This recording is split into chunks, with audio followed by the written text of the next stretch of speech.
అధ్యాయము 19 నుండి 25 వచనాల వరకు మనం చదువుకుందాం. Let us all turn to Rome, Epistle of Rome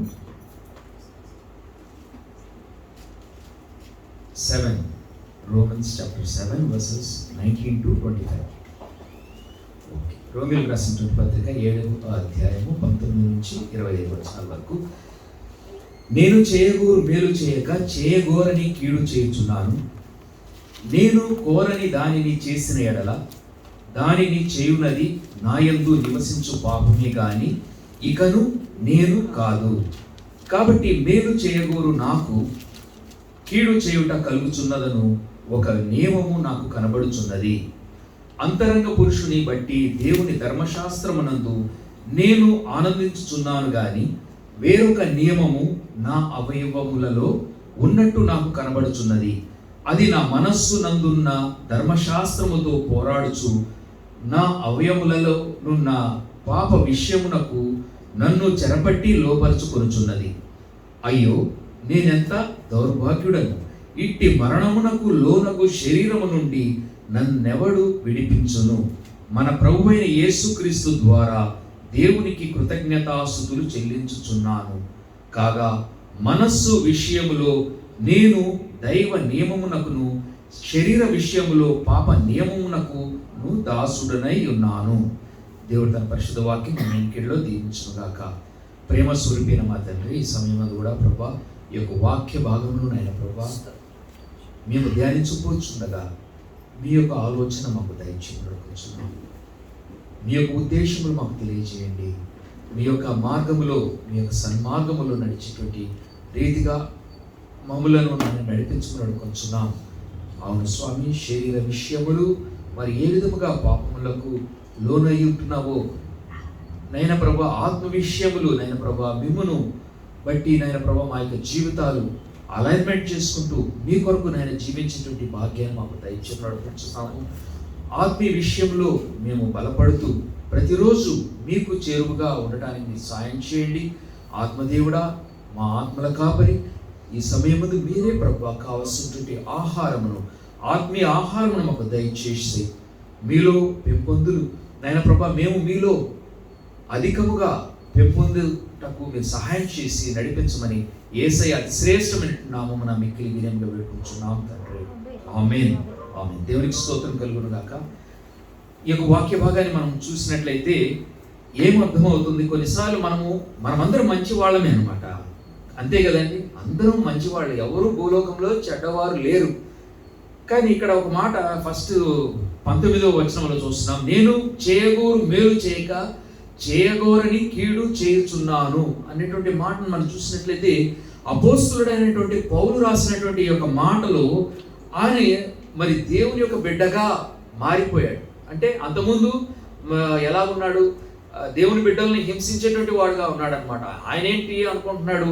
ఆయన ధర్మశాస్త్రాన్ని ప్రకారంగా దేవునికి విరోధమైనటువంటి కార్యాలు వాళ్ళు అంటే తనతో ఉన్నటువంటి యూదులు లేకపోతే తనతో ఉన్నటువంటి ఆ యొక్క ఇశ్రాయేలు జనాంగం అంతా కూడా విరోధముగా తప్పు చేస్తున్నారు, దేవునికి విరోధంగా చేస్తున్నారని చెప్పేసి వాళ్ళని బట్టి ఏమనుకుంటున్నాడు? వీళ్ళందరినీ శిక్షించాలి ఇలాగా. ఎందుకంటే మనం వాళ్ళందరూ కూడా మారిపోతున్నారు, ఈయన ఎవరో కొత్త ఆయన యేసుక్రీస్తు అంటున్నారు, ఈయన్ని ఫాలో అయిపోతున్నారు అని చెప్పేసి ఒక కొత్త సిద్ధాంతం ఏర్పడింది కదా అని చెప్పేసి అనుకుని, ఎందుకంటే యేసుక్రీస్తుకి మరి అపోస్తలుడైన పౌలుకి ఒక ఏమంటారు, ఒక ఇది లేదనమాట, సంబంధం లేనిటువంటి ఒక కార్యముగా కనపడుతుంది. ఎందుకంటే అతను వేరే చోట ఉన్నాడు, కానీ యేసుక్రీస్తు మరి యెరూషలేములో మరి అక్కడ ఆ ప్రాంతంలో మరి ఉండి మరి అయితే టర్కీ ప్రాంతంలో ఉన్నట్టుగా మనము జన్మించినట్టుగా పౌలుని మనం చూస్తున్నాం అనమాట. యాక్చువల్గా మరి యేసుక్రీస్తుని గురించి తర్వాత తెలుసుకున్నాడు.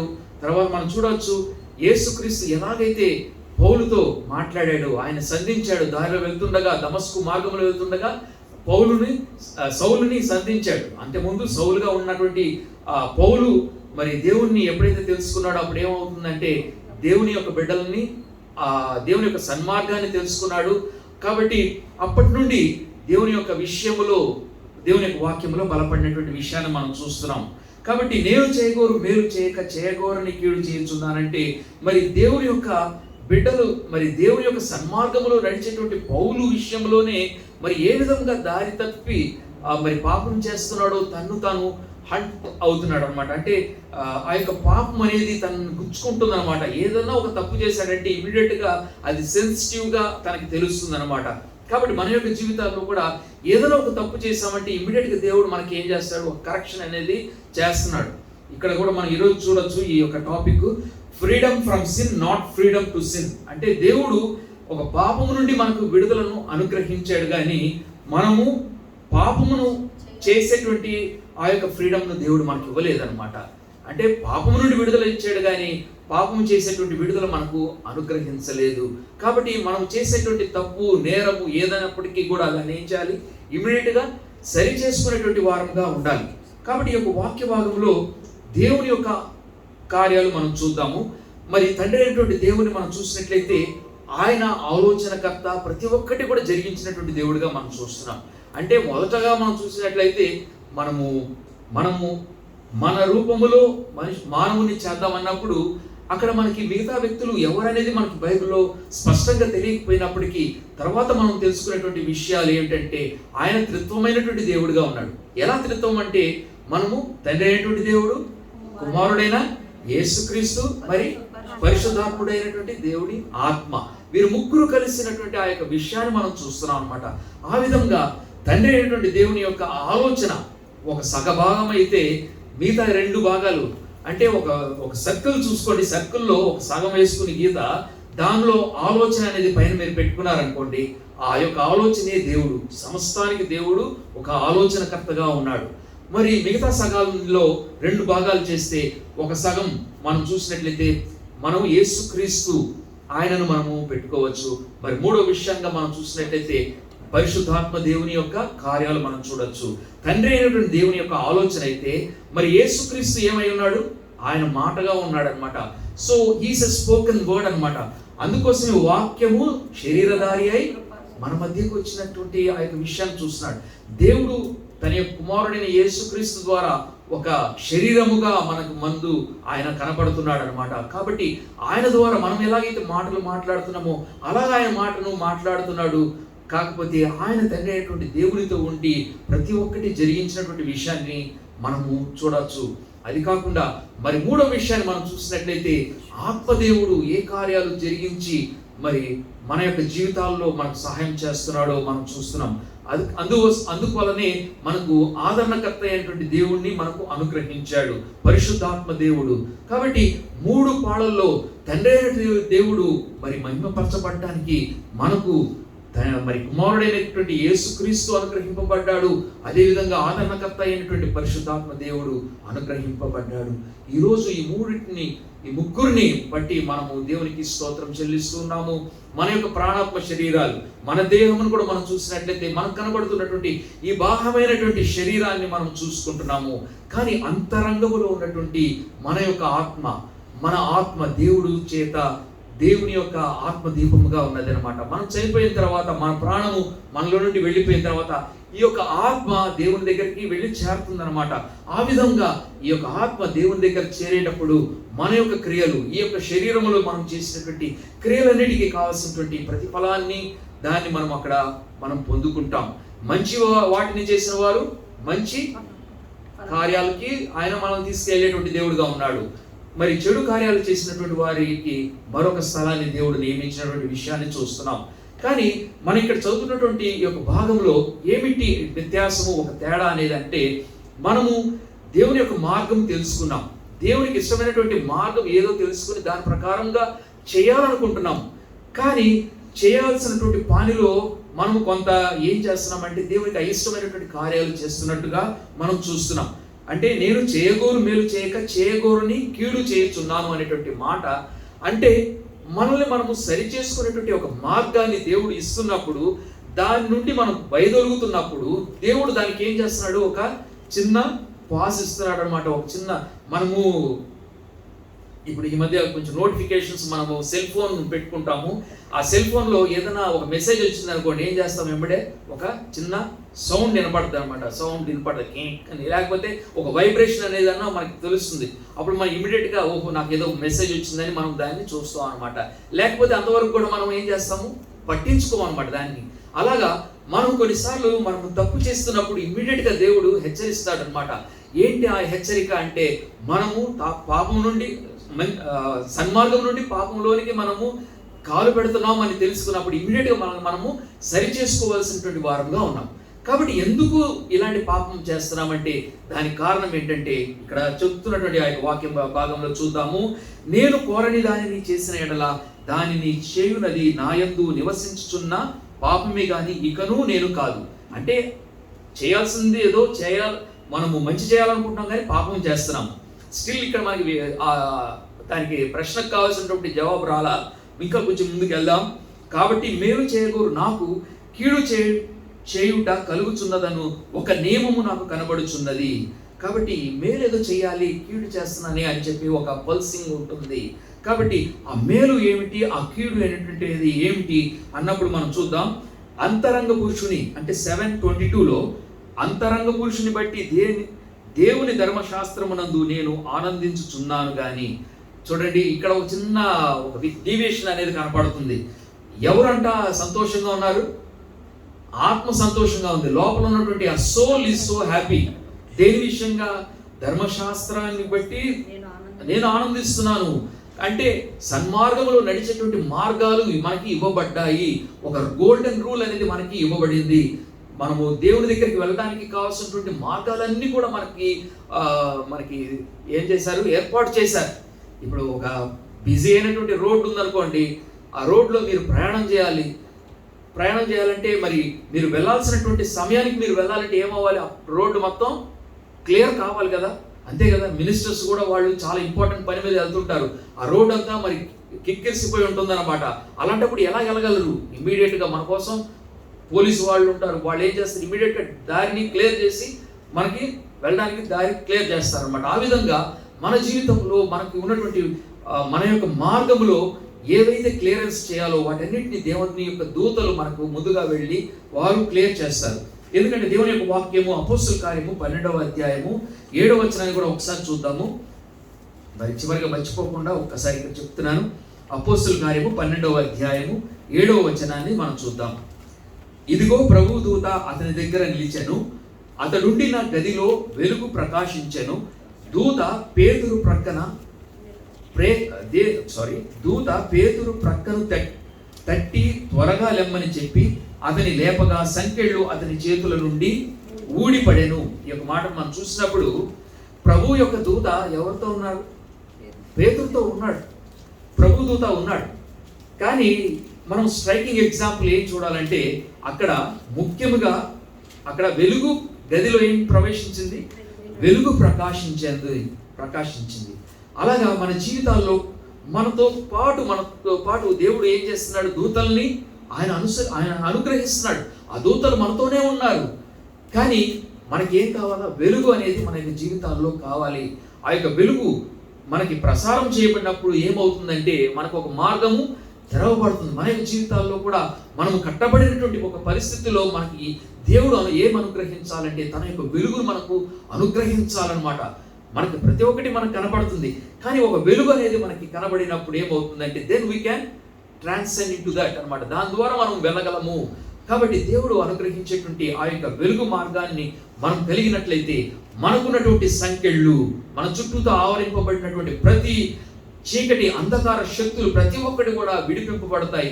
కాబట్టి దేవుని దూతలు మనకు అనుగ్రహించబడ్డారు. కానీ దేవుని యొక్క వెలుగు మనకు ప్రసారం చేయబడాలి, మనకు అనుగ్రహింపబడాలి. కాబట్టి అందు నిమిత్తం మనం ప్రార్థన చేయాలి, దేవుని సమక్షంలో దేవుని అడగాలి. అడిగినప్పుడు ఏమవుతుందంటే దేవుని యొక్క ఆత్మ కార్యాలు మనకు వెలుగుగా ప్రసారించబడతాయి అన్నమాట. అలాగా మన యొక్క జీవితాల్లో దేవుడు యొక్క వెలుగు కోసం మనం ఏం చేయాలి? ఆయనను అడగాల్సినటువంటి వారంగా ఉన్నాం. అడుగుడి మీకు ఇవ్వబడి అని చెప్పేసి దేవుని యొక్క వాక్యం సెలవివ్వబడుతుంది. కాబట్టి ఈరోజు ఆ యొక్క పాప అంధకారం నుండి మనము విడుదల అయినాము.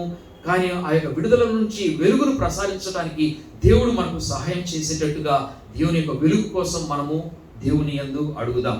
మరి అంతరంగ పురుషుని బట్టి దేవుని ధర్మశాస్త్రమునందు నేను ఆనందించుచున్నాను అంటే, ఈ యొక్క మాటను మనం చూసినట్లయితే ప్రతిరోజు మనం చేసేటువంటి క్రియల్లో మనము దేవునితో ఉన్నటువంటి ఆ యొక్క అనుబంధాన్ని మనం పెంచుకుంటున్నాం. మన ఆత్మదేవుడు మనతో పాటు మనతో ముచ్చటించేటువంటి వాడుగా ఉన్నాడు. కాబట్టి ఆయన మాట్లాడుతున్నప్పుడు ఇమ్మీడియట్గా ఆయన మన యొక్క ఆత్మలు ఆయనకి స్వరానికి మనము చెవి ఎక్కాల్సినటువంటి వారంగా ఉన్నాము.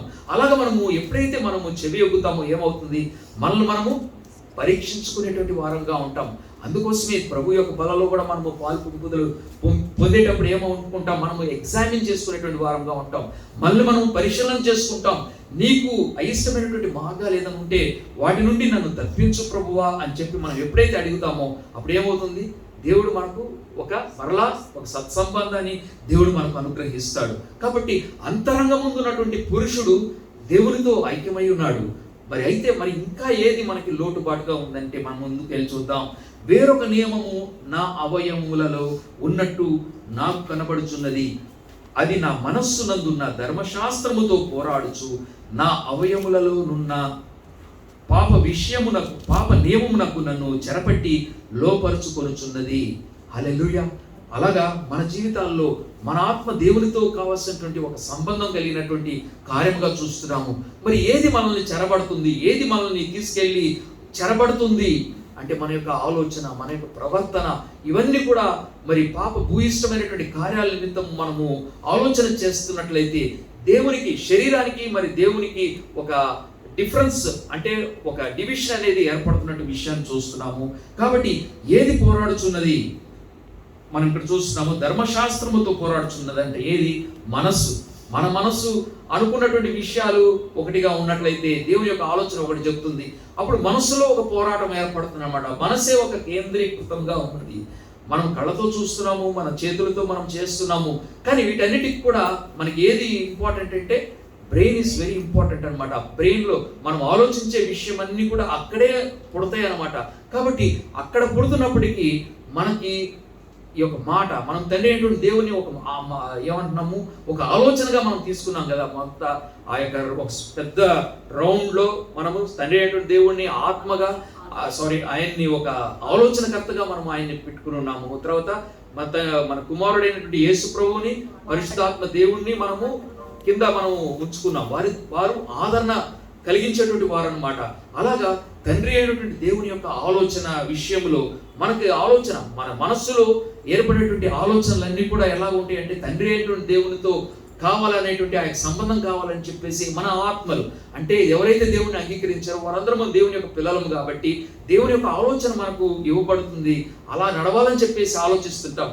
కానీ ఏదైతే మనం లాగుతుంది, శరీరం అనేది మనల్ని లాగుతుందన్నమాట. ఏమిటి, ఇష్టమైనటువంటి కార్యాలు చేయమని చెప్పేసి అడుగుతుంటుంది. కానీ మనం దేనికి మనం లొంగుబాటు చేసుకోవాలి? రెండు ఉన్నాయి, కానీ రెండిట్లో ఏది మనము దేవునికి ఇష్టమైనటువంటి మార్గము దానిని మనం ఎంచుకుని దాని ప్రకారంగా చేయవలసినటువంటి వారంగా ఉన్నాం. కాబట్టి ఇక్కడ చెప్తున్నాడు 7:24, అయ్యో నేనంత దౌర్భాగ్యుడను, ఇట్టి మరణమునకు లోనగు శరీరము నుండి నన్నెవడు విడిపించును. కాబట్టి ఈ శరీరములో మనం చేసేటువంటి కార్యాలన్నీ కూడా ఎలా ఉన్నాయి, అవన్నీ కూడా మనల్ని చెరపట్టినటువంటి విషయాలుగా చూస్తున్నాం, బంధించబడినటువంటి విషయంగా చూస్తున్నాం. మరి ఈ యొక్క బంధకం నుండి ఎవరు విడుదల చేస్తారు అని మనము దేవుని వైపు మనం చూసినట్లయితే ఇక్కడ చెప్తున్నాడు 7:25, మన ప్రభువైన యేసుక్రీస్తు ద్వారా దేవునికి కృతజ్ఞతాస్తుతులు చెల్లించుతున్నాను. కాగా మనస్సు విషయములో నేను దైవ నియమమునకును శరీర విషయములో పాప నియమమునకును దాసుడై ఉన్నాను. ఈరోజు మనము ఏ విధముగా మనం ఎవరికి దాసులమై ఉన్నాం? నిజంగా మెసేజ్ అని చెప్పి ఈరోజు నేను అనుకున్నది సర్విట్యూడ్ అనేటువంటి మాటను నేను అనుకున్నాను. అంటే సర్వీస్ యాటిట్యూడ్. మనము ఎవరికి సేవ చేస్తున్నాము? ఇక్కడ రెండు మాటలు ఇక్కడ మనకు తెలియజేయబడుతుంది. మనము మనస్సు విషయంలో నేను దైవ నియమమునకును శరీర విషయంలో పాప నియమమునకును దాసుడనై ఉన్నాను. కాబట్టి రెండు విషయాలు, ఇద్దరికి దాసులు అనేటువంటి మాటల్లో మనం ఎవరినన్నా ఒకరిని మాస్టర్ పెట్టుకోగలం, కానీ రెండు పడవల్లో మనము కాలు పెట్టలేము అన్నమాట. అంటే ఒకటి ముందుకెళ్ళొచ్చు, ఒకటి వెనక్కి వెళ్ళొచ్చు. కాబట్టి మనము సరైనటువంటి నియమాన్ని, ఒక ప్రిన్సిపల్ని మనం పెట్టుకుని మన జీవితంలో జీవించినప్పుడు ఏమవుతుందంటే మనల్ని మనం కరెక్ట్ చేసుకున్నటువంటి వారంగా ఉన్నాం. కాబట్టి మనకి ఏది ఆధారము అంటే దేవుని యొక్క వాక్యమే మన యొక్క ఆధారమై ఉన్నది. మన ఈ యొక్క దేవుని యొక్క వాక్యాన్ని ఆధారం చేసుకున్నటువంటి బ్రతుకులుగా ఉన్నట్లయితే మొదట ఎవరు బాగుపడతారు? మన శరీరము బాగుపడుతుంది. దాని తర్వాత మన యొక్క ఆత్మ బలపడుతుందన్నమాట, దేవునిలో బలపడుతుందన్నమాట. లేకపోతే మనము శరీరానుసారమైనటువంటి కార్యాలు చేస్తూ దేవుని యొక్క కార్యాలను మనం ఎప్పుడైతే వైదొలుగుతున్నామో ఏమవుతుందంటే మన యొక్క ఆత్మ కూడా క్షీణించిపోతుందన్నమాట. అందుకోసమే దేవుని వైపు మనం కేంద్రీకృతం చేయాలంటే మనం ఈ యొక్క లోకాలోచనలో నుండి దేవుని యొక్క ఆలోచనను కూడా మనం కలిగి జీవించడానికి మనము దేవుని ఆత్మకు మనల్ని మనం అప్పగించుకోవాలి. అదేవిధంగా గలతీయులకు 5వ అధ్యాయం కూడా మనం ఒకసారి చూద్దాం. 16 నుంచి 21 వచనాలు చూద్దాం. గలేషియన్స్ చాప్టర్ 5 వర్సెస్ 18 to 21 ఒకసారి చూద్దాం. Galatians chapter 5 versus 18 to 21. 16 to 21. నేను చెప్పున్నదేమనగా ఆత్మానుసారముగా నడుచుకునడి, అప్పుడు మీరు శరీరేచ్ఛను నెరవేర్చరు. శరీరము ఆత్మకును, ఆత్మ శరీరమునకును విరోధముగా అపేక్షించును. ఇవి ఒకదానికొకటి వ్యతిరేకముగా ఉన్నవి. కనుక మీరేమి చేయ నిశ్చయింతురో వాటిని చేయకుందురు. మీరు ఆత్మచేత నడిపింపబడిన ఎడల ధర్మశాస్త్రమునకు లోనైన వారు కారు. శరీర క్రియలు స్పష్టమైనవి. అవేవనగా జారత్వము, అపవిత్రత, కాముకత్వము, విగ్రహారాధన, అభిచారము, ద్వేషములు, కలహము, మత్సరములు, క్రోధములు, కక్షలు, భేదములు, విమతములు, అసూయలు, మద్దతులు, అల్లరితో కూడిన ఆటపాటలు మొదలైనవి. వీటిని గూర్చి నేను మునుపు చెప్పిన ప్రకారము ఇట్టి వాటిని చేయువారు దేవుని రాజ్యమును స్వతంత్రించుకొనరని మీతో స్పష్టముగా చెప్పుచున్నాను. మనం ఏ రాజ్యాన్ని మనము స్వతంత్రించుకోవాలండి? దేవుని యొక్క రాజ్యాన్ని స్వతంత్రించుకోవాలి. అంటే ఈ లోకంలో ఉండేది కొంతకాలమే. లేదు నేను ఈ లోకములోనే ఉంటాను అని చెప్పే వాళ్ళకి ఎటువంటి శిక్ష అనేది ఒకసారి మనం చూద్దాం. సరే, ఇశ్రాయేలీయులు మనకు తెలుసు. ఇశ్రాయేలీయులు ఎవరు? ఇశ్రాయేలు దేవుని చేత ఎన్నుకొనబడినటువంటి బిడ్డలు. సో దేవుని యొక్క చోసన్ పీపుల్ అన్నమాట. They are chosen generation. దేవుడు వారిని ద్వారా తన యొక్క క్రియలు బయలుపరిచినటువంటి విషయాన్ని చూస్తున్నాం. కాబట్టి దేవుని యొక్క బిడ్డలే, కానీ వారు దేవుని యొక్క మార్గం నుండి తొలగిపోయినటువంటి విషయాన్ని మనం చూసినప్పుడు దేవుడు ఎటువంటి ఆపద వారికి కలుగు చేశాడో మనం చూస్తున్నాం. రాజులు వచ్చి వారి మీద పడినటువంటి విషయాలు చూస్తున్నాం అనమాట. అప్పుడు ఏమవుతుంది? వారు కట్టుకున్నటువంటి రాజ్యము వారేంటి దేవుని కోసం ఒక అందమైనటువంటి పట్టణాన్ని వారు స్వతంత్రించుకున్నారు. మరి మోషే ద్వారా మరి ఆ నాయకత్వంలో వారికి ఇవ్వబడినటువంటి ఆ యొక్క ప్రామిస్ ల్యాండ్ చూస్తున్నాము. మరి మోషే గురించి కూడా మనం చెప్పాలంటే అన్ని విషయాల్లో చాలా నమ్రతగా ఉంటూ చివరికి ఎక్కడ ఆ యొక్క నీటి విషయంలో ఒక చిన్న డిస్ప్యూట్ వచ్చినప్పుడు అక్కడ దేవునికి అయిష్టమైనటువంటి కార్యాన్ని, అంటే దేవునికి ఇష్టము కానిటువంటి విషయాన్ని అక్కడ జరిగించినప్పుడు ఆ యొక్క ప్రామిస్ ల్యాండ్లోకి వెళ్ళలేకపోయాడు. కానీ మోషే విషయాన్ని మనం చూసినట్లయితే 120 సంవత్సరాల వయసు అయినప్పటికీ కూడా ఆయన యొక్క దృష్టి మాంద్యము కాలేదన్నమాట. దృష్టి మందము కాలేదు. మరి ఆయన నిజమే, ఆయన వీక్నెస్ ఏంటంటే నోటి మాంద్యము కలిగినటువంటి వాడు. కానీ దేవుడు అతన్ని ఎంచుకొని ఆయన నాయకత్వంలో వారికి ఇచ్చినటువంటి ఆ విషయాన్ని మనం చూస్తున్నాం. అలా గొప్ప గొప్ప నాయకుల ద్వారా దేవుడు ఆ ఇశ్రాయేలీయుల్ని ఎలాగైతే కాపాడాడో మనం చూస్తున్నాము. వారికంటూ ఒక ప్రామిస్ ల్యాండ్ ఇచ్చినటువంటి విషయాన్ని చూస్తున్నాము. ఆ స్వతంత్ర భూమిని వారు ఏలుకున్న విషయాన్ని మనం చూస్తున్నాము. తర్వాత అన్య రాజులు వారి మీదకి వచ్చినప్పుడు ఎలాగైతే వారు పట్టబడ్డారో చూస్తున్నాము. దానికి ముందు ఎలాగైతే దావీదు తన దేవుడి కోసం ఒక మందిరాన్ని ఏర్పరచుకోవాలనుకున్నాడు. అంతకుముందు దేవుడు ఎలాంటి ఒక నివాస స్థలంలో ఉండాలని ఆశపడుతున్నాడంటే వాళ్ళు ఎదురు చూసినటువంటి మందిరాల్లో ఉండాలనేది కాదు, కానీ ఒక టెంట్లో, గుడారంలో ఉండాలని చెప్పేసి దేవుడు ఆశపడుతున్నాడు.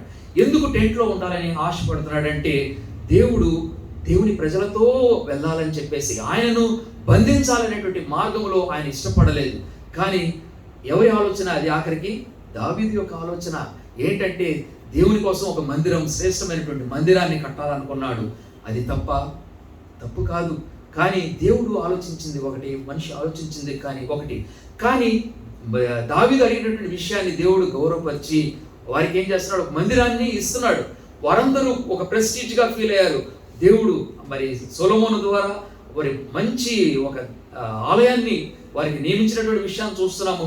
ఆ యొక్క ఆలయమే ఒక ప్రైడ్ అనమాట. ఏంటంటే ఎంతో కాలము 40 సంవత్సరాలు దాదాపు ఆ యొక్క ఆలయాన్ని కట్టినటువంటి విషయాన్ని చూస్తున్నాం. ఎంతో ధనాన్ని వారు ఆ రాతి కింద గోల్డ్ కానీ మరి ఎన్నో ప్రశస్తమైనటువంటి ఆ బంగారాన్ని కానీ మరి వైడూర్యాలు అన్నింటినీ కూడా వాటి కింద పెట్టి వాటిని ఆ రాళ్లను అమర్చినటువంటి విషయాన్ని చూస్తున్నాం. కాకపోతే ఎందుకంటే వారి దేవుడు అంత గొప్పవాడని చెప్పేసి వారికి ఉన్నటువంటి ధననిధిని అంతటిని కూడా సమకూర్చి ఆ యొక్క దేవాలయాన్ని కట్టినటువంటి విషయాన్ని చూస్తున్నాం. కాబట్టి ఈ యొక్క వీరి యొక్క హిస్టరీలో మనం చూసినట్టయితే దేవుని యొక్క బిడ్డలే కదా మరి ఆ విధంగా చేయగలరు. మరి కొన్ని సంవత్సరాల క్రితము ఒక అతను స్టూడియోకి వచ్చినప్పుడు అతను వచ్చి అంత అయిపోయిన తర్వాత కిందకు వచ్చిన తర్వాత భవనం మా బిల్డింగ్ దగ్గర చూశాడు. డాక్టర్ వైపీ జెక్సన్ మ్యూజిక్ నిలయం అని చూసి అన్నాడు, ఒకే ఒక మాట అన్నాడు, మా పిల్లలు ఉన్నారు, నా పేరు పెడతారో లేదా. మరి ఎంత కష్టపడి ఉంటాడు. ఆ విధంగా మనము మన తండ్రులను వారు చేసినటువంటి క్రియను మనం ఏం చేస్తున్నాం, గౌరవార్థంగా వారికి ఒక స్థానాన్ని మనం ఏర్పరుస్తున్నాం. దేవుని యొక్క బిడ్డలైనటువంటి ఇశ్రాయేలీలు కూడా ఆ దేవుణ్ణి మరి మహిమపరచాలనేటువంటి ఆ యొక్క ఉద్దేశంతో ఆలయాన్ని నియమించారు. కానీ దురుద్దేశం ఏంటంటే దాని తర్వాత వచ్చినటువంటి రాజులు ఏ విధంగా దేవుని యొక్క త్రోవ నుండి వైదొలిగారో అప్పుడు దేవుడు వారిని బట్టి ఇష్టపడలేదు. కాబట్టి అన్య రాజులు వచ్చి వారిని ఏం చేశారు, ఆక్రమణ చేశారు. ఈ విషయంలో కూడా మనం కూడా మన జీవితాల్లో దేవుడు ఇచ్చినటువంటి ప్రతి మంచి కార్యాన్ని మనం అనుభవిస్తున్నటువంటి వారముగా దేవుని స్తుతించాలి, దేవుణ్ణి మనం ఎల్లప్పుడూ కీర్తించాలన్నమాట. కాబట్టి అన్య విషయములు ఏదైతే దేవునికి అయిష్టమైనటువంటి కార్యాలు, ఇక్కడ ఏమేమి చూస్తున్నాం, శరీర కార్యములు స్పష్టమై ఉన్నవి. అవేమనగా జారత్వము, అపవిత్రత, కాముకత్వము, విగ్రహారాధన, అభిచారము, ద్వేషములు, కలహము, మత్సరములు, క్రోధములు, కక్షలు, భేదములు, విమతములు, అసూయలు, మద్దతులు, అల్లరితో కూడిన ఆటపాటలు, ఇవన్నీ కూడా మరి దేవునికి అయిష్టమైనటువంటి కార్యాలు. ఇవన్నీ కూడా మనకి ఏమన్నా దేవునికి ఇష్టము కానివి, ఇష్టము కానివి మనం చేస్తూ దేవుని మనం ఎప్పుడన్నా కష్టపెడుతున్నామా, మనల్ని మనం పరిశీలన చేసుకోవాలి. ఎందుకంటే దేవుని యొక్క బిడ్డలు, దేవుని పేరు పెట్టుకున్నబడినటువంటి బిడ్డలే, కానీ ఏమవుతున్నారు, వారు అన్య రాజులు వచ్చి మీద పడ్డారు, వారు చెదరగొట్టబడ్డారు. వారు ఎక్కడ భూలోకమంతటా చెదరగొట్టబడ్డారు. ఈ విషయాన్ని మనం చూసినట్లయితే మరి యేసు ప్రభు మరి ఆయన వచ్చి ఆయన వెళ్ళిపోయాడు. యేసుక్రీస్తు వచ్చినప్పుడు ఏమనుకున్నారు, యేసుక్రీస్తు ద్వారా మాకు విడుదల కలుగుతుంది, రోమా చక్రవర్తి వాళ్ళు వచ్చి మా మీద పరిపాలన చేస్తున్నారు, మాకు విడుదల కలుగు చేస్తున్నాడు, యేసు ప్రభువే మాకు విమోచన అనుకున్నారు. వాళ్ళు లోకానుసారంగా ఆలోచించారే కానీ దేవుడు ఆత్మానుసారమైనటువంటి ఒక ఆశీర్వాదాన్ని మనకు తీసుకొచ్చి పెట్టాడనమాట. ఎందుకంటే ఇశ్రాయేలీయుల ద్వారా ఆయన ఒక రక్షకుణ్ణి ఆయన పంపిస్తానని చెప్పేసి యాకోబు ద్వారా తెలియజేసినటువంటి విషయాన్ని ఆయన నెరవేర్చాడనమాట.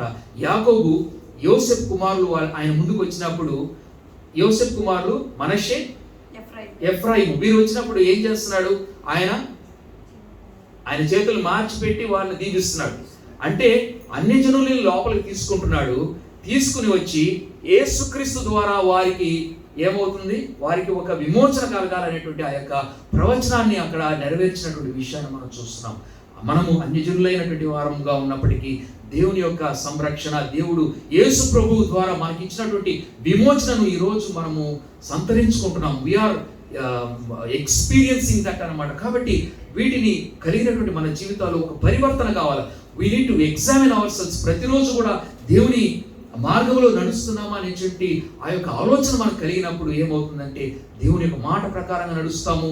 అదేవిధంగా దేవుని యొక్క పరిశుద్ధాత్మ శక్తి చేత నడిపించబడేటువంటి వారంగా ఉన్నాం. కాబట్టి మనము ఇశ్రాయేలీయులు ఏ విధంగా చెదరగొట్టబడ్డారో చూస్తున్నాము. కానీ దేవుని యొక్క ప్రవచనం చెప్తుంది, వారు తిరిగి మరలా వారి యొక్క రాజ్యమునకు చేర్చబడతారు. అప్పుడు దేవుని యొక్క చివరి కాలం అనేది ఏర్పడుతుంది. ఇప్పుడు ఆల్మోస్ట్ 1948లో వారు ఎక్కడెక్కడ భూమిలో ఎక్కడెక్కడ చెదరగొట్టబడ్డారు వారందరూ ఏం చేశారు, మరలా వచ్చారనమాట. కాబట్టి అప్పటి నుంచి ఇప్పటి వరకు దాదాపు 73 సంవత్సరాలు 74 సంవత్సరాలకి మనం ప్రవేశిస్తున్నాము. కాబట్టి దేవుని యొక్క చివరి వాగ్దానము అంటే ఆయన వచ్చే లోపల జరిగించవలసినటువంటి క్రియలన్నీ కూడా ఆల్మోస్ట్ జరిగిపోయినాయి. ఇప్పుడు వారు తిరిగి యెరూషలేమునకు వచ్చారంటే దానికి సులువైనటువంటి మార్గం కాదు. దానికి ఏం జరిగిందంటే వారు అనుకున్నారు, చెదరగొట్టబడ్డారు కదా వాళ్ళందరూ, యెరూషలేము నుంచి వారు చెదరగొట్టబడ్డారు. ఇశ్రాయేలీయుల ప్రజలు అంటే దేవుని యొక్క ప్రజలు ఎక్కడున్నా కానీ ఏమవుతుంది, దేవుని యొక్క ఆశీర్వాదం అనేది ఉంటుందన్నమాట. ఆ విధంగా దేవుని యొక్క ఆశీర్వాదము వారు ఎక్కడికి వెళ్ళినా, వారు అమెరికాకి వెళ్ళారు, లేకపోతే ఇంకా చెప్పొచ్చు యూరోప్కి వెళ్ళారు, రష్యాలో వెళ్ళారు, జర్మనీకి వెళ్ళారు, అన్ని చోట్ల వాళ్ళు ఫుల్గా ఉండిపోయారు అనమాట. ఎక్కడికి వెళ్ళినా వారు ఏం చేసినా నువ్వు ఏమవుతుంది, ఆశీర్వాదం అనేది వచ్చిందనమాట. ఆశీర్వాదం అనేది కలుగుతుంది.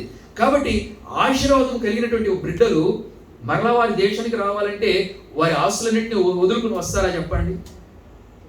వారు ఎక్కడున్నారు, వారు చక్కగా ఉన్నారు, చక్కటి వాతావరణంలో పెరుగుతూ ఉన్నారు, రాగలేకపోతున్నారు.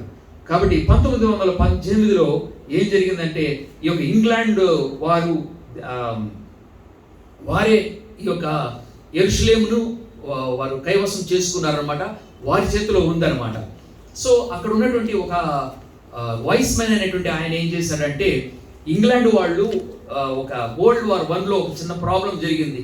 ఏంటంటే ఒక యువరాజు అతను ఏంటంటే ఒక చిన్న ఆర్డినరీ మనిషితో ఒక చిన్న పోరాటం, ఒక చిన్న ఫైట్ జరిగింది అనమాట. ఆ ఫైట్ వల్ల ఏమైందంటే అక్కడ జనాలందరూ కూడా ఆ రాజుకి ఎదురుగా, యువరాజు ఒక కంట్రీకి వెళ్ళాడు వాళ్ళ దగ్గర ఉందామనేసి, అంటే ఏదో టూరిస్ట్కి వెళ్తారు చూడండి, అలాగ వెళ్ళాడు. అతను వెళ్ళి అక్కడ వచ్చిన ట్రబుల్ వలన వరల్డ్ వార్ 1 అనేది ఒకటి ఏర్పడింది అనమాట.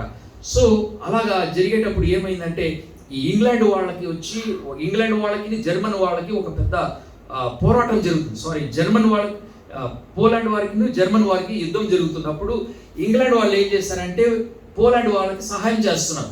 అలా చేసేటప్పుడు వాళ్ళు ఏం చేయాలంటే ఒక ఇంగ్లాండ్ నుంచి వాళ్ళకి దారిలోంచి పంపించాలంటే గుండ్లని పంపించాలి, బాంబ్స్ అని పంపించాలి. కానీ మార్గంలో ఏమైందంటే అక్కడున్న వాళ్ళు వచ్చి ఇంగ్లాండ్ వాళ్ళకి ఎదురుగా వాళ్ళు, మీరు మా దేశం నుంచి మీరు గుండ్లు సప్లై చేయడానికి లేదని చెప్పేసినప్పుడు వాళ్ళు గెలవాల్సినటువంటి పోర్లు ఆల్మోస్ట్ ఓడిపోతున్నారు అన్నమాట. ఇంగ్లాండ్ వాళ్ళు ఓడిపోతున్నప్పుడు ఇంగ్లాండ్లో ఒకతను ఉండేవాడు అన్నమాట, యూదుడు, వైస్ మ్యాన్ అనే అతను. ఆ వైస్ మ్యాన్ అనే అతను ఏం చేశాడంటే సిచ్యువేషన్ అర్థం చేసుకున్నాడు. ఓకే, ఇంగ్లాండ్ రాణికి ఒక ఉత్తరం రాస్తున్నాడు, అమ్మా మీ యొక్క దేశానికి నేను సహాయం చేస్తాను అన్నప్పుడు ఆ ఇంగ్లాండ్ రాణి ఆయన్ని పిలిపించింది అనమాట. ఎలా సహాయం చేయగలరు మా దేశానికి అంటే, అవునండి మీకు గుండ్లు సప్లై చేయాలి కదా, నేను చేస్తాను అని చెప్పేసి అన్నాడంట. అలాగన్నప్పుడు ఎలా చేస్తారు ఏమిటి అని, మీకు ఏం కావాలన్నప్పుడు నాకు ఒక జొన్న ముక్కల ఒక పొలాన్ని నాకు ఇవ్వాలని చెప్పేసి వాళ్ళు అడిగినప్పుడు వారికి ఆ దేశంలో ఉన్నటువంటి ఒక జొన్నల కాన్స్ ఆ యొక్క ఫీల్డ్ని వాళ్ళు ఇచ్చినప్పుడు ఆయన ఏం చేశారంటే ఆ వైస్ మ్యాన్ ఆ కాన్ ద్వారా ఒక గుండ్లు తయారు చేసి ఇంగ్లాండ్ వాళ్ళకి ఏం చేశారంటే ఒక విక్టరీని కలుగు చేశారు. కాబట్టి ఇంగ్లాండ్ వాళ్ళు గెలిచిన తర్వాత ఈ వైస్ మ్యాన్ పిలిచారు, నువ్వు ఇంత మాకు సహాయం చేశావు కదా, నేను మీకేం చేయొచ్చు అని అడిగినప్పుడు ఈ వైస్ మ్యాన్ అన్నాడు, అమ్మా మేము యూదులము మొత్తం అంతటా చదివిపోయి ఉన్నాము, మాకంటూ ఒక స్వదేశం మాకు లేదు, మీరు మీ పరిపాలన కింద ఉన్నటువంటి ఆ యొక్క యెరూషలేమును లేకపోతే ఆ యొక్క ఇశ్రాయేల్ ప్రదేశాన్ని మాకు ఇవ్వమని చెప్పినప్పుడు అప్పుడు ఇమ్మీడియట్గా వారు శాంక్షన్ చేశారన్నమాట. ఇదిగోండి మీరు తీసుకోండి, మీకంటూ మీకు దేశాన్ని ఇస్తున్నామని చెప్పేసి వాళ్ళు రాసిచ్చారు. కానీ ఇది 1918లో జరిగింది. కానీ అప్పుడు వాళ్ళందరూ అంటున్నారు, ఇశ్రాయేలీలు మీరు యూదావారు మీరు ఎక్కడున్నప్పటికీ కూడా మీరు వచ్చేయండి, మనకంటూ ఒక దేశము వచ్చింది అన్నప్పుడు ఎవరైనా మాట వింటున్నారా? ఎవరు మాట వినట్లా. ఎందుకంటే ఈ ఇశ్రాయేలీలు ఎక్కడెక్కడికి వెళ్ళారు వాళ్ళందరూ అక్కడ ఆశీర్వదింపబడ్డారనమాట. అందువల్ల వాళ్ళు రానంటున్నారు, పిలుస్తున్నారు ఇశ్రాయేలీలు మనకు ఒక దేశం ఉంది అని చెప్పేసి. కానీ ఎప్పుడైతే దేవుడు నేను అనుకున్నాను ఈ హిట్లర్ అంటే ఎవరు, ఎందుకు ఇట్లాగా అని చెప్పేసి, కానీ హిట్లర్ ద్వారా మరలా వీరు వారి దేశానికి రావడానికి దేవుడు ఆ యొక్క మార్గాన్ని ఏర్పాటు చేశాడు. నిజమే, ఇశ్రాయేలుకి ఎదురుగా హిట్లర్ ఎంతమందిని చంపాడో మీకు తెలుసు, మనము చూడవచ్చు. ఎందుకంటే ఈ హిట్లర్కి వీళ్ళంటే ఇష్టం లేకపోయింది అనమాట, యూదు అంటే ఇష్టం లేకపోయింది. వాళ్ళు ఆశీర్వదింపబడ్డారు, మరి వాళ్ళని ఎనిమిటిగా కలిగినటువంటి ఇతను వాళ్ళని చాలా మందిని చంపేశాడు. ఆ తర్వాత సరే ఇంకా వీళ్ళు అనుకున్నారు, అమ్మో బాబోయ్ మనం ఎక్కడా ఉండలేకపోతున్నాము, మనకంటూ ఒక దేశాన్ని వాళ్ళు ఏర్పాటు చేశారు కదా, మనమందరం వెళ్దామని చెప్పేసి వాళ్ళు అనుకున్న సమయంలో హిట్లర్ చనిపోవడం జరిగింది. హిట్లర్ చనిపోయినప్పుడు మరలా మనకి కావాల్సినటువంటి మనకి ఎదురుగా ఉన్నటువంటి విరోధి చనిపోయాడని చెప్పేసి వారు అక్కడే ఉండడానికి ప్రయత్నం చేసినప్పుడు మరొక పెద్ద అల సృష్టించబడింది. ఏంటంటే దాని తర్వాత ఎవరు వచ్చారు? స్టాలిన్ వచ్చి ఏమన్నాడంటే, యూదులందరూ ఇక ఉండడానికి లేదు, ఇక్కడ ఉండడానికి వీలు లేదు, మీరు మీ దేశానికి వెళ్ళిపోవాలి అని చెప్పేసి అన్నాడు. సో వారి దేశానికి మీరు వెళ్ళిపోవచ్చు అని చెప్పి ఆజ్ఞ వచ్చింది, కానీ దాంతోపాటు ఏమి ఇచ్చాడు, ఒక కండిషన్ చెప్తున్నాడు. ఏం కండిషన్ అంటే, మీరు ఏమేమైతే ఇక్కడ సంపాదించారో వీటన్నిటిని మాకు కప్పం కట్టి వెళ్ళాలి. మీరు కొన్ని లక్షలు సంపాదించారనుకోండి, డాక్టర్స్ ఒక 20 లక్షలు ఉన్నాయి అనుకోండి ఆస్తి, వారికి ఎంత ఆల్మోస్ట్ సగానికి సగం మీరు ఇచ్చేసి మీరు దేశానికి మీరు వెళ్ళిపోవచ్చు అనేటువంటి ఆజ్ఞాపన ఇవ్వడం జరిగింది.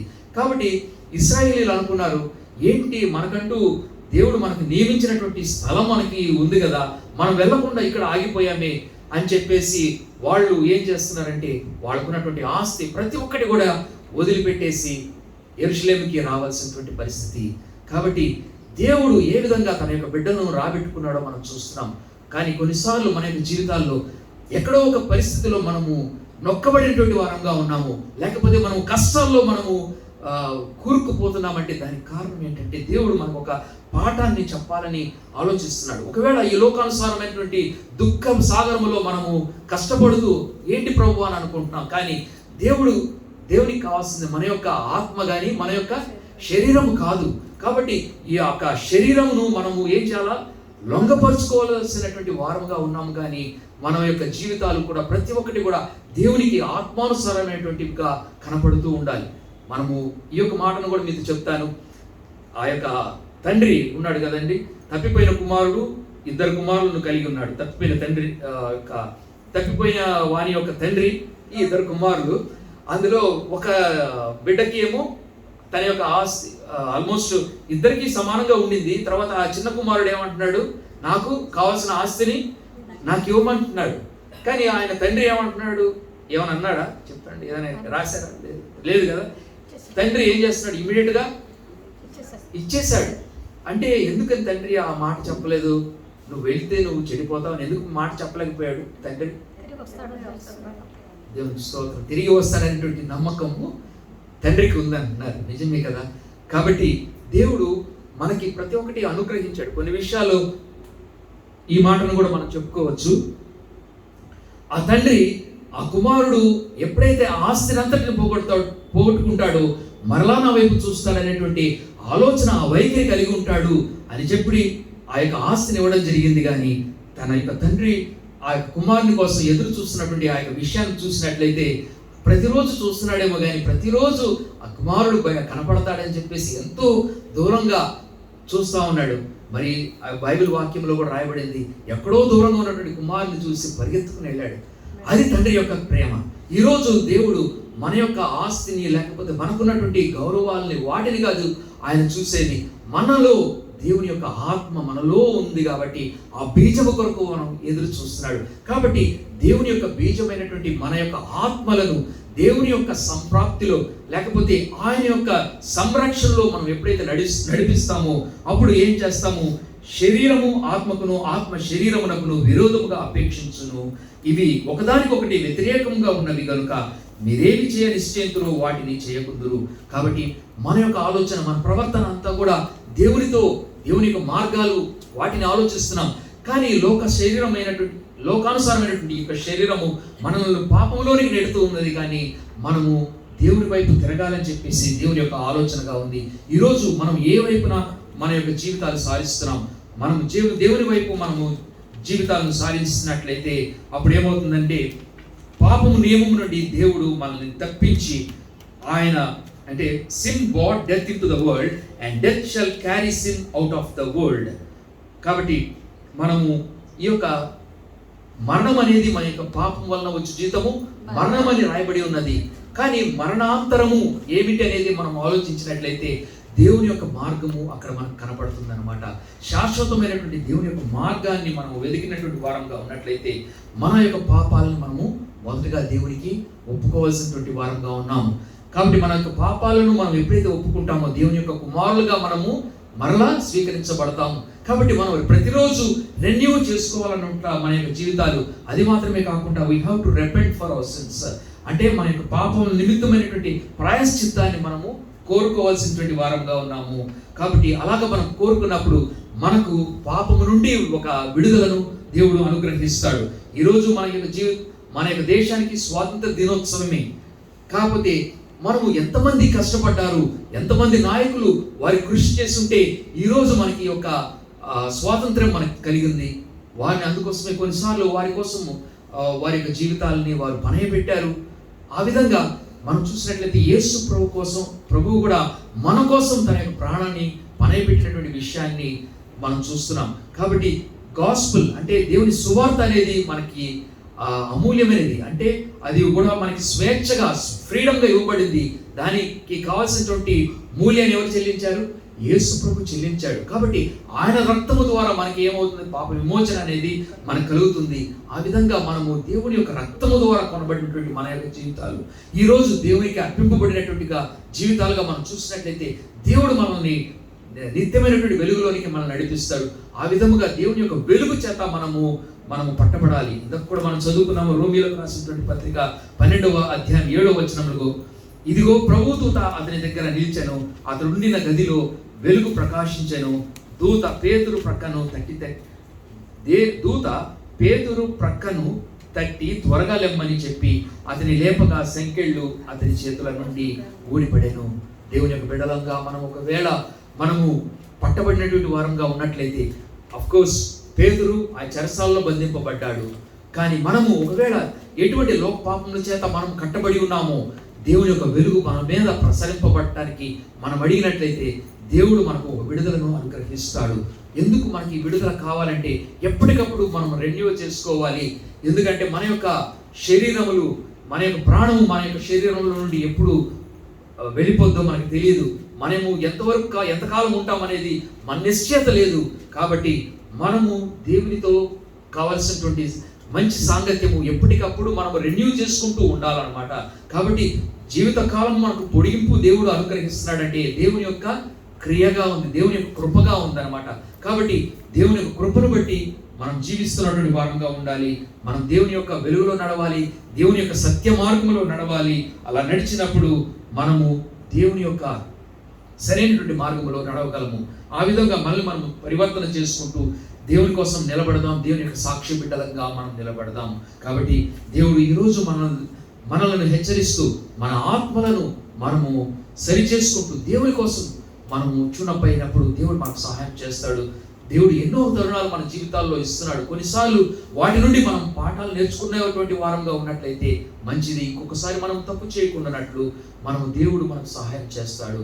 ఎందుకంటే ఆ పాపం చేత పట్టబడినటువంటి స్త్రీ మనం చూడొచ్చు, ఆమెను రాళ్లతో కొట్టాలని చెప్పేసి వారందరూ పరిగెత్తుకుని వెళ్తున్నారు.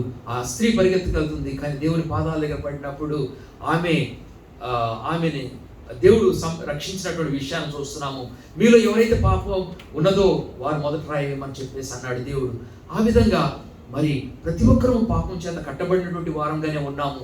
కానీ దేవుని యొక్క రక్తము చేత మనం కొనబడినటువంటి వారమైనటువంటి మన యొక్క జీవితాల్లో నిజమైనటువంటి ఒక స్వాతంత్ర్యము దేవుడు అనుగ్రహిస్తున్నాడు. కాబట్టి ఆమెతో చెప్తున్నాడు, ఎవరు నిన్ను కొట్టలేదా అమ్మా అన్నప్పుడు, ఎవరు నన్ను శిక్షించలేదండి అన్నప్పుడు, నేను నిన్ను శిక్షించను, కానీ నీవు పాపం చేయకు అని చెప్పేసి హెచ్చరించబడ్డ విషయాన్ని మనం చూస్తున్నాం. మన జీవితాల్లో ఏదన్నా ఒక చిన్న కళంకము, మత్స ఏదన్నా వచ్చినటువంటి డాగు, వాటిని మనం ఏం చేయాలి? ఇమీడియట్గా సరి చేసుకోవాలన్నమాట. మరి దేవునికి అయిష్టమైనటువంటి విషయాలు ఇంతకు చదువుకున్నాము, వాటిని మరొకసారి ఫైనల్గా చదువుకున్నాము. మీరు ఆత్మచేత గలతీయులకు రాసినటువంటి పత్రిక 5:18 నుంచి, మీరు ఆత్మచేత నడిపింపబడిన ఎడల ధర్మశాస్త్రమునకు లోనైన వారు కారు, శరీర కార్యములు స్పష్టమై ఉన్నవి. అవేవనగా జారత్వము, అపవిత్రత, కాముకత్వము, విగ్రహారాధన, అభిచారము, ద్వేషములు, కలహము, మత్సరములు, క్రోధములు, కక్షలు, భేదములు, విమతములు, అసూయలు, మత్తతులు, అల్లరితో కూడిన ఆటపాటలు మొదలైనవి. సో ఏది దేవునికి అయిష్టమైనవో మనకి తెలుస్తుంది. కాబట్టి వీటి నుండి మనము ఏదన్నా దేవునికి తప్పినటువంటి మార్గాల్లో కనపడితే ఇమ్మీడియట్గా మనల్ని మనం సరి చేసుకుందాము. దేవుని యొక్క ఆలోచన, దేవుని యొక్క కుమారుడైన యేసుక్రీస్తు మాట, అదేవిధంగా పరిశుద్ధాత్మ యొక్క ఆదరణ మనకి ఇవ్వబడినది. కాబట్టి వీరందరూ మనకు సహాయం చేస్తూ మనం నడిపిస్తారు. మన ఆత్మలు మనము దేవుని యొక్క రాజ్యంలో, నిత్య రాజ్యంలో ప్రవేశించాలన్నటువంటి ఆ తాపత్రయంతో మనం జీవిద్దాము, మనం సరి చేసుకుందాం. దేవుడు మనకు సహాయం చేయనుగాక. మనమందరం ఈసారి ఈ సమయం ముందు తలలు వంచినట్లయితే మనం ప్రార్థన చేసుకున్నాం. దేవుడు మనల్ని నిత్య మార్గంలోనికి నడిపించడానికి దేవుడు తెచ్చినటువంటి అవకాశమును మనం ఏమాత్రము కూడా దాన్ని మనము రిజెక్ట్ చేయకుండా మనం దేవునితో కట్టపడటానికి దేవుడు మనకు సహాయం చేయగాక. ఈ సమయం ముందు స్టాండ్ అని ప్రార్థన చేస్తున్నాం. మనమందరం కూడా ఏకీభవిద్దాం. హల్లెలూయా. స్తోత్రం. మా ప్రియ పరలోక తండ్రి, సాక్షి తండ్రి, ఈ దినం నా సన్నిధిలో మరికొన్ని దయచేసి ఒక వాక్యం బట్టి స్తోత్రం తండ్రి. మమ్ములను ధన్యులంగా తీర్చిన విధానాన్ని బట్టి మీకు స్తోత్రం. అవును తండ్రి, శరీర కార్యముల కంటే ఆత్మ కార్యములకి మేము అధికముగా మా ఉద్దేశములు, తలంపులు, ఆలోచనలు సమస్తమును అప్పగించి మన ప్రభావం ఆత్మ కార్యములకే మన ప్రభావం ప్రాధాన్యతనిచ్చి ఈ శరీరమును జయించగలిగేటువంటి గొప్ప భాగ్యమును మాకు దయచేసి నడిపించమని, బలపరచమని, శక్తి చేసమని కొద్ది విన్నపములను మీ పాద సన్నిధిలో పెట్టుచు పరిశుద్ధ నామములో వేడుకొనుచున్నాము తండ్రి. ఆమేన్. ఆమేన్. హల్లెలూయా. ఆశీర్వదింపబడినటువంటి యొక్క వేళలో మనము మన కాలంలో దేవుని యొక్క రాజ్యం ఉన్నటువంటి మరి శ్రేష్టమైనటువంటి రీతిలో మన యొక్క కానుకలను దేవునికి అర్పిస్తాం. దేవుడు ప్రతి ఒక్కటి ఎరిగినటువంటి వాడు కాబట్టి దేవుడు ఈ సముఖమందు వెతుతున్నటువంటి ప్రతి కానుకను దేవుడు ఆశీర్వదించులాగా పాటలు పాడుతూ దేవుని సమక్షంలో వాళ్ళు మనము చెప్పుకుంటాం. దేవునికి స్తోత్రం కలుగుగాక. నీ ధనము నీ ఘనము ప్రభు యేసుదే, నీ దశమ భాగము హల్లెలూయా పాటలు పాడుకుందాం.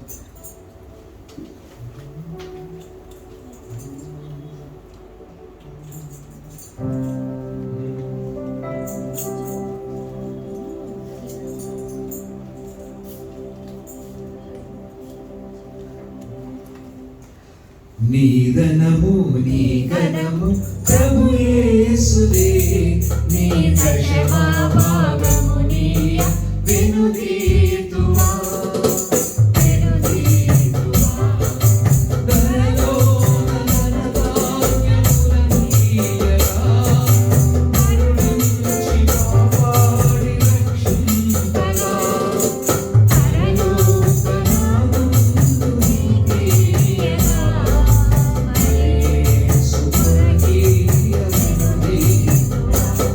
నీ ధనము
స్తోత్రం చెల్లిస్తున్నాం. ఈ సమయం కూడా అర్పణపడినటువంటి ప్రతి కానుకను నాయన ప్రభు నీ సమక్షంలో తీసుకుని వస్తుండగా ప్రతి హస్తమును విత్తినటువంటి ప్రతి హస్తమును మీరు ఆశీర్వదించి నడుపుతున్నాం. ప్రతి లోటుబాటును సవరించి నడుపుతున్నాం. పరలోకం నుండి ఆయన ప్రభా మీ యొక్క ఆకాశం నుండి వాకిళ్ళ నుండి నాయన ప్రభా గొప్ప ఆశీర్వాదములు ధననిధిని నాయన ప్రభా బిడ్డలకు అనుగ్రహించి ప్రతి సౌఖ్యతను అనుగ్రహించి సహాయపడి నడుపుతున్నాం. అవును స్వామి, 3 యోహాను 2 ప్రకారం నీ ఆత్మ వర్ధిల్లుచున్న ప్రకారం అన్ని విషయంలో సౌఖ్యముగా వర్ధిల్లు అనేటువంటి యొక్క మాట మీ ప్రవచనాన్ని నాయన ప్రభా మేము తీసుకుని ఆశీర్వాదయుక్తమైనటువంటి రీతిలో ప్రతి ఒక్కరిని నాయన ప్రభా మీరు నిలబెట్టుచున్న విధానం బట్టి స్తోత్రం చెల్లిస్తున్నాం. అదేవిధంగా మీ యొక్క కృపాహస్తము నాయన ప్రభా తోడ్పాటుగా ఉంచి ప్రతి ఆశీర్వాదము నాకు నాయన ప్రభా మీరే కావలసినటువంటి ధననిధిని అనుగ్రహించి మీ కృపలో భద్రపరిచి నడిపించమని యేసయ్య శ్రేష్ఠమైన నామమున మిక్కిలి వేడుకొంచి ప్రార్థిస్తున్నాం తండ్రి. ఆమేన్. దేవునికి స్తోత్రం కలుగును గాక. ప్రభు మనకి ఇచ్చినటువంటి ఈ యొక్క మంచి అవకాశాన్ని బట్టి దేవునికి స్తోత్రము. మరి చాలామంది ఈరోజు లాక్డౌన్ అయినా కానీ మరి వచ్చి ఉన్నటువంటి విధానం బట్టి దేవునికి స్తోత్రము. కాబట్టి దేవుని యొక్క మార్గంలో నడవడానికి మరి దేవుని చేత ఆత్మచేత నడిపింపబడటానికి మనము అధికముగా మనము దేవుని కలిగి జీవిద్దాము. మనకి దేవుడు మాట్లాడేటువంటి దేవుడు మౌనముగా ఉండేటువంటి దేవుడు కాదు. మనతో మాట్లాడినప్పుడు ఇమ్మీడియట్గా మనము దేవునితో సంధి చేసుకొని ఆయన ఇష్ట ప్రకారం నడవడానికి మనము దేవుని యొక్క సహాయాన్ని పొందుదాము. దేవుడు తోడుగా ఉంటాడు. ఇది మాత్రమే కాకుండా మనల్ని నిత్యమైనటువంటి వెలుగులోనికి ఆయన నడిపించేటువంటి రీతిలో మనం దేవుడు సాయం చేయడం కాక అనేకులకు మనము ముఖ్యంగా ఒకరి కోసం ఒకరు ప్రార్థన చేసుకునేటువంటి వారంగా దేవుడు మనల్ని నిలబెడుతున్నాడు. కాబట్టి మనము ప్రార్థన చేస్తూ మన యొక్క అనుదిన జీవితాలు దేవుని యొక్క వాక్యం చేత పోషించబడడానికి, ఒకవేళ మనకి దేవుడు వాక్యం ఇవ్వలేదు, నాకు పోషించే మరి నాకు ఎటువంటి మార్గాలు లేదని చెప్పడానికి లేదు. ఎందుకంటే ప్రతి ఒక్కటి దేవుడు మనకి అనుగ్రహించాడు. మనము సెల్ ఫోన్ ద్వారా కూడా మన అనేకమైనటువంటి దైవ వర్తమానాలు వింటున్నాము, లేకపోతే ఎన్నో మంచి విషయాలు మనం తెలుసుకుంటున్నాం. కాబట్టి వాటి విషయమై మనము దేవునికి మనము లెక్క చెప్పాల్సినటువంటి వారంగా ఉన్నాము. అది మాత్రమే కాకుండా దేవుడు మనల్ని యథార్థతగా ఉండాలని చెప్పేసి దేవుడు ఎదురు చూస్తున్నాడు. చివరి కాలంలో జీవిస్తున్నటువంటి మన యొక్క జీవితాలు దేవునికి ఇష్టంగా ఉంటే చాలు. మనుషులు మనల్ని చూసి పొగిడినా పోవకపోయినా, లేకపోతే అటువంటి మార్గాల్లో మనం నడవాల్సినటువంటి అవసరం లేదు. నేను చిన్నప్పుడు ఇతరులు నన్ను చూసి పొగడాలని చెప్పేసి ఎంతో ప్రయత్నం చేసేవాడిని. అటువంటి ఆలోచన ఇప్పుడు లేదు. కానీ దేవుడు నన్ను చూస్తున్నాడు. ప్రతి విషయంలోనూ ఆయనకు లెక్క అప్పచెప్పాలన్నప్పుడు నేను చాలా ఫ్రీగా ఉన్నాను అన్నమాట ఇప్పుడు. కాబట్టి దేవునికి భయపడుతూ నడుస్తున్నాను. కాబట్టి మీరు కూడా ఆ విధంగా నడిచి బలపడండి. దేవుడు మనకు సహాయం చేయను కాక. ఈ సమయం వద్దు చివరి ప్రార్థన, మరి ప్రభు ప్రార్థన ఆశీర్వాదంతో మనం సమకూర్చుకుందాం. రీతిలో ఉన్నట్లయితే స్వరూప సౌమ్యం ప్రార్థన చేస్తాం.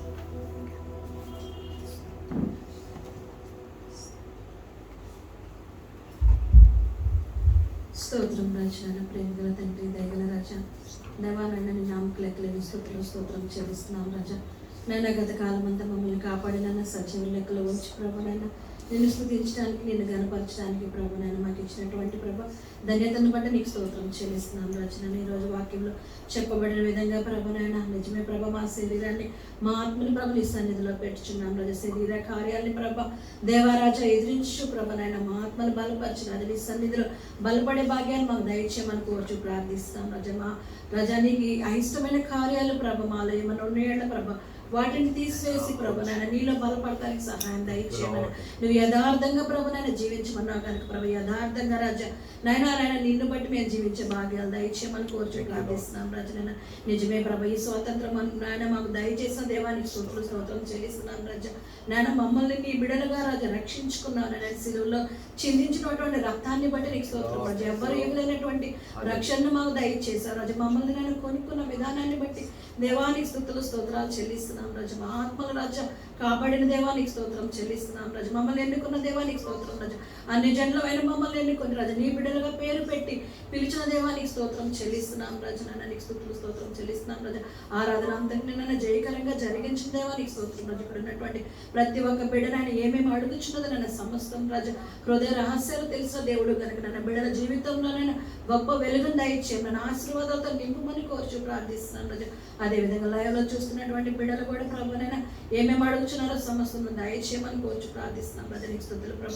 ఎవరైతే నాయన గృహాల్లోనైనా తమ బంధువులు ప్రభ ప్రియులనైనా కోల్పోని ఉన్నారు ప్రభ, బిడ్డల కుటుంబాన్ని ఆదరించు రాజునైనా కాపాడి కాపుదలు దయచేయమని కోర్చు ప్రార్థిస్తాను. ఇంకా ప్రభ అనేక మంది నేను కుటుంబాల్లో ప్రభ అనారోగ్యంతో నేను జీవిస్తున్న బిడ్డల గురించి కూడా ప్రార్థన చేస్తున్నాను. ప్రార్థన చేయమన్న బిడ్డల గురించి కూడా ప్రార్థన చేస్తున్నాను. స్వస్థత కార్యాలు నువ్వు జరిగించు రాజా. నజరేయుడనేసు నామములో కుటుంబంలో విడుదల దయచేయమని కోర్చు ప్రార్థిస్తున్నాను. కుటుంబంలో శాంతిని సమాధానాలు దయచేయమని కోర్చు ప్రార్థిస్తున్నాను రాజా. నేను స్తుతులు స్తోత్రాలు. నేను అనేక మంది వివాహాల కొరకు నేను ఎదురు చూస్తున్నాను. బిడ్డలకు నేను అద్భుత రీతిలో సహాయం దయచేయం. నేను గర్భఫలం కోసం ఎదురు చూస్తున్న బిడ్డలకు నేను శ్రేష్టమైన బహుమానాన్ని ఇచ్చే దేవుడు కనుక మేమిచ్చే బహుమానాలు ఈ లోకమే, కానీ నీవిచ్చే బహుమానం శ్రేష్టమైన బహుమానాలు కనుక మన బిడ్డలకి దయచేయమని కోర్చు ప్రార్థిస్తాం రాజా. గర్భంలో ఉన్నటువంటి బిడ్డలనైనా సుఖమైన ప్రస్తుతం దయచేయమని కోర్చు ప్రార్థిస్తాం. ఉద్యోగాల కొరకు నేను బిడ్డలు అడిగి ఉన్నారు నాయన, బిడ్డలకు మంచి ఉద్యోగాలు దయచేసి నాయన కుటుంబంలో దీవెనకరంగా ఉంచుమని కోర్చు ప్రార్థిస్తున్నాం రాజు. ఇక్కడ ఉన్నటువంటి ప్రతి ఒక్క బిడ్డతో నీ ఉండం రాజు.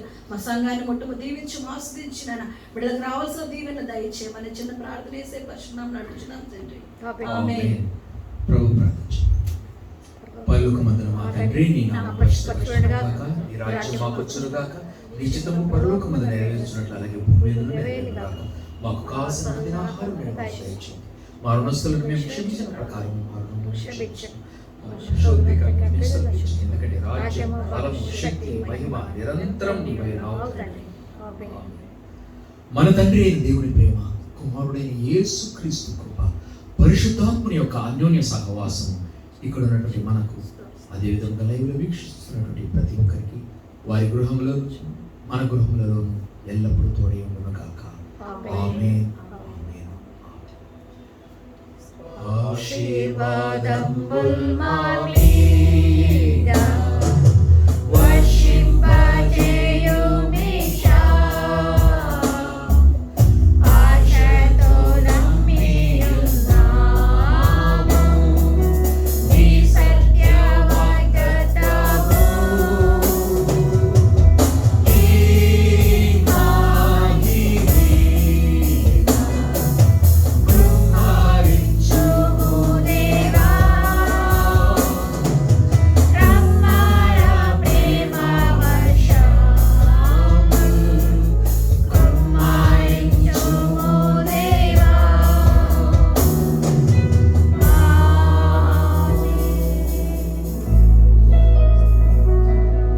యెహోవా నిన్ను ఆశీర్వదించి నిన్ను కాపాడును గాక.